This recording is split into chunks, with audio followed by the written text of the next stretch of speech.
안녕하세요. 일신사입니다. 저희 채널에는 신박한 사연들이 많이 있으니 많은 분들의 구독 부탁드립니다. 이번 사연은 눈치 없고 염치 없는 시동생을 참교육하고 뭐라 하는 시어머니까지 참교육해 주었다는 며느님의 사연인데요. 함께 보시겠습니다. 안녕하세요.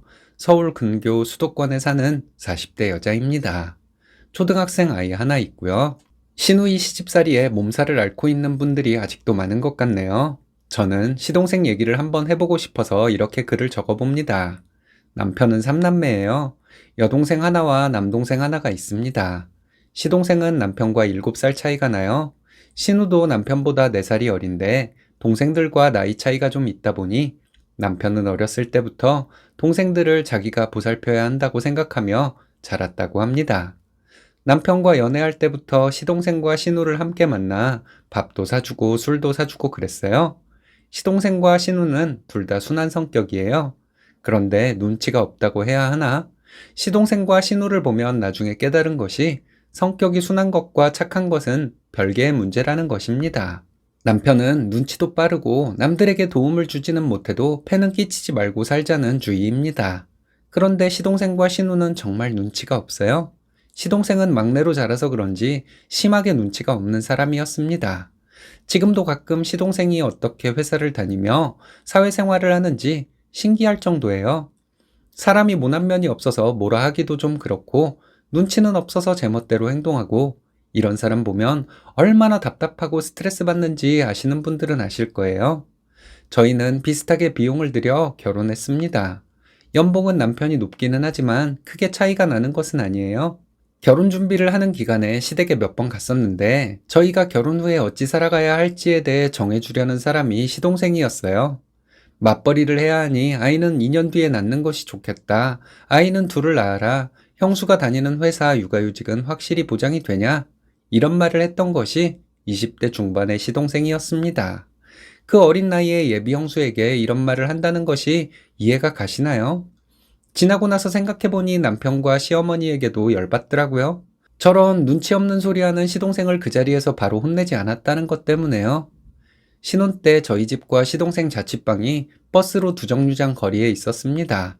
총각인 시동생은 한 회사를 오래 다니지 못했어요.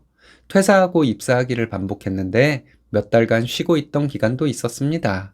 남편은 막내 동생이라고 시동생을 불러서 밥도 먹이고 술도 사주면서 이런저런 조언을 해주곤 했습니다.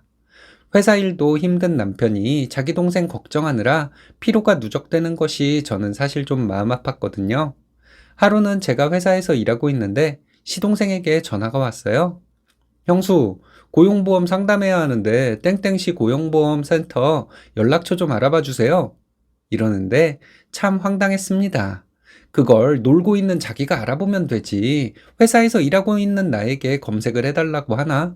이런 생각이 들어서 좀 짜증이 났지만 꾹 참고 연락처를 찾아 문자로 보내주었습니다. 5분 정도 지났을까요? 시동생에게 다시 전화가 왔는데, 형수, 우리 집에서 고용보험공단에 가려면 어떻게 가야 하는지 알려주세요. 이렇게 말하는 거예요. 완전 열받았지만 꾹 참고 직접 전화해서 물어보고 찾아가라 말한 다음 전화를 끊었습니다. 그런데 시동생은 형에게 뭐라고 말했는지 그날 남편이 저에게 막내 좀 잘 챙겨달라 하더라고요. 뭔 소린지 잘 몰라서 그냥 알겠다고 했는데 나중에 알고 보니 시동생이 앞뒤를 바꾸고 자기 멋대로 남편에게 얘기를 했던 것이었습니다. 시동생이 저에게 뭔가를 물어보면 제가 귀찮아했다는 식으로 얘기를 한 것이었죠. 저는 직업 특성상 월요일에 일이 많습니다. 지금은 좀 덜하지만 몇 년 전까지만 해도 월요일이 되면 저는 7시 전에 회사에 도착했고 9시 넘어서 퇴근했어요. 신혼 때 남편은 거의 매일 야근을 하는 사람이었고요. 그런 상황인 것을 시동생도 뻔히 알면서 월요일 밤에 자주 놀러 왔습니다. 저는 새벽에 출근해서 밤늦게 퇴근을 했고 남편도 야근 때문에 퇴근 전인 상황에서 시동생이 자기 심심하다고 놀러 온 것이었죠. 그때 저희는 청소와 빨래도 일주일에 한두 번 할 정도로 바쁘고 지쳐있는 생활을 할 때였거든요. 그런데 시동생은 밤 10시에 저 혼자 있는 집에 와서 수다를 떨자는 것이었습니다. 피곤한 월요일 밤에 시동생은 형수, 도련님이 왔으면 차려도 한 잔 줘야 하는 거 아니에요?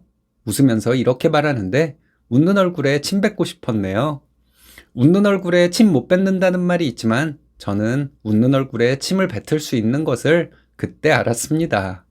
저 솔직히 말해서 집에 누구 오면 차와 다과상은 기본으로 차리고 꼭 식사했냐 물어보는 사람입니다.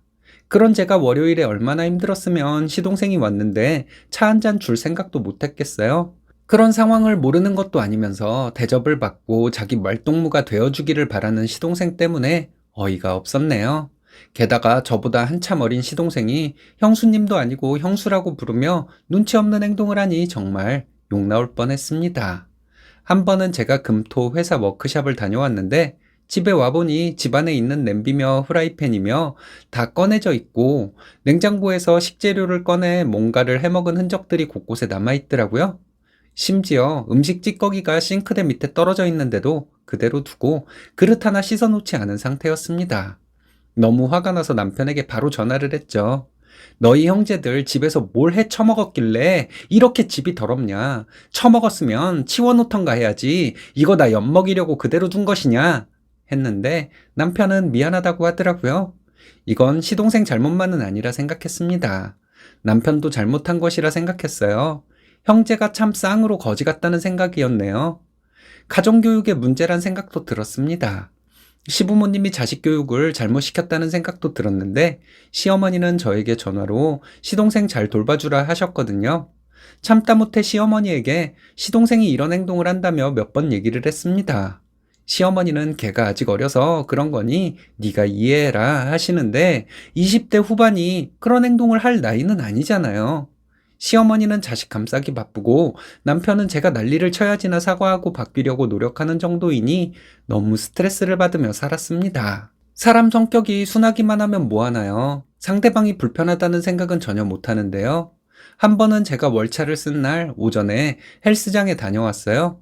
그때 시동생은 다니던 회사를 퇴사하고 다른 회사 알아보며 쉬고 있는 때였습니다. 헬스장에 다녀와서 집에 들어왔는데 현관에 못 보던 남자 운동화가 있더라고요. 순간 너무 놀랐죠. 뭐지? 하고 있는데 시동생이 작은 방에서 떡진머리를 하고 나오는 거예요. 무슨 일이냐고 했더니 돈이 없어서 PC방을 가지 못하고 저희 집에 인터넷 검색을 좀 하려고 왔다고 하더군요. 저희 집 비밀번호는 어떻게 알았나 했는데 남편과 시동생이 저희 집에 올 때 뒤에서 비밀번호를 보고 외워두었다가 그렇게 저희 집에 마음대로 들어왔던 것이었습니다. 그런 상황이면 미리 말을 하고 오던지 형과 형수가 회사에 있어 비어있는 형네 집에 그렇게 마음대로 들어온 것은 너무 예의가 없는 것 아닌가요? 회사 동료들에게 이런 일이 있었다고 얘기했더니 다들 경악하더라고요.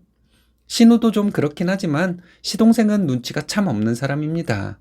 차분하고 순한 성격이기는 하지만요. 글도 잘 쓰고 수다스러운 사람이에요. 좀 쉬고 싶은데 쉴 새 없이 말을 거니 대꾸를 해줘야 해서 참 피곤했네요. 밤에 축구 경기를 혼자 보기 싫다고 남편에게 전화를 하더니 저희 집에 와서 축구를 보고 저희 집에서 자고 간 적이 수도 없이 많았습니다. 오죽했으면 제가 시동생이 자고 간 날을 가계부에 표시를 다 해놨겠어요. 시동생이 결혼할 때가 다 돼서 또 다니던 회사를 그만두었습니다. 남편은 동생 미래가 걱정된다고 하며 괴로워하더니 못 마시던 술을 다 마시고는 이번에 한 번만 동생을 도와주자고 해서 50만 원을 붙여주었습니다. 시동생은 결혼 후에도 이직을 하는 경우가 잦았는데 이직으로 인한 스트레스를 동서에게 풀고 동서는 저에게 말하며 풀고 저는 남편에게 얘기하고 남편은 시동생을 불러서 술 먹이며 저와 함께 고민 들어주고 조언해주고 참 힘들었네요. 사촌 시동생이 서울에서 먼 지역에서 결혼해서 살고 있는데 서울에 결혼식을 참석해야 한다고 연락이 왔던 적이 있습니다. 결혼식 하루 전에 와서 시동생 집에서 자고 결혼식에 가고 싶다고 전화가 왔대요. 그때 저는 맹장수술하고 퇴원한 날이었는데 시동생에게 전화가 왔더라고요.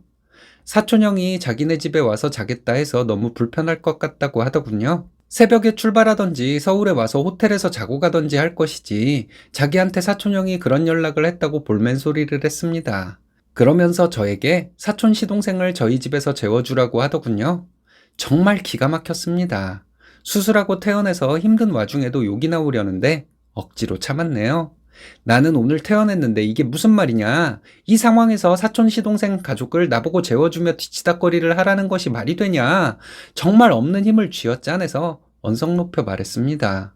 시동생은 좋은 말로 거절하면 되지 왜 화를 내냐고 따지더군요. 더 말을 섞었다가는 수술한 것이 잘못될 것 같아서 그냥 전화를 끊었습니다. 남편에게 통화 내용을 들려주었어요. 너네 식구들은 다들 이렇게 이기적인 사람들이라고. 이제 스트레스 받아서 못 살겠으니 이제 그만 살자고 했습니다. 남편은 그때서야 심각성을 느꼈나 봐요. 자기가 시동생네 집에 갔다 오겠다고 하더군요. 저는 가지 말라고 했습니다. 내가 몸이 좀 회복되고 나면 함께 만나서 얘기하자고 했죠. 2주 후에 남편이 시동생을 불러서 저희 집에서 얘기를 했습니다. 동서는 죄가 없으니 데려오지 말라고 했죠. 시동생이 집에 오자마자 그동안 제가 스트레스 받은 것에 대해 얘기했습니다. 아무리 눈치가 없고 염치가 없어도 그렇지 내가 시동생을 처음 봤을 때가 20대 중반이었는데 지금까지 이런 행동들을 할 수가 있었던 거냐고요. 다시는 우리 집에 발도 들여놓지 말고 연락할 일이 있으면 형에게 연락하라 했습니다. 그리고 가정교육을 어떻게 받았는지 모르겠지만 내가 나이도 많은데 어딜 형수라 부르냐고 앞으로는 형수님이라는 호칭으로 똑바로 부르라고 했어요. 시동생은 조용히 제 말을 듣다가 가더라고요. 그리고 며칠 후에 시어머니에게 전화가 왔습니다. 하나뿐인 시동생을 불러다 잡들이를 하는 것은 어디서 배워먹은 짓이냐고 하길래 하도 가정교육이 안 돼 있어서 내가 좀 가르쳤다고 잘못된 거라도 있냐고 언성 높여가며 따졌습니다. 그때까지 시어머니에게 내내하던 며느리가 표독스럽게 나오니 시어머니도 놀라셨겠죠.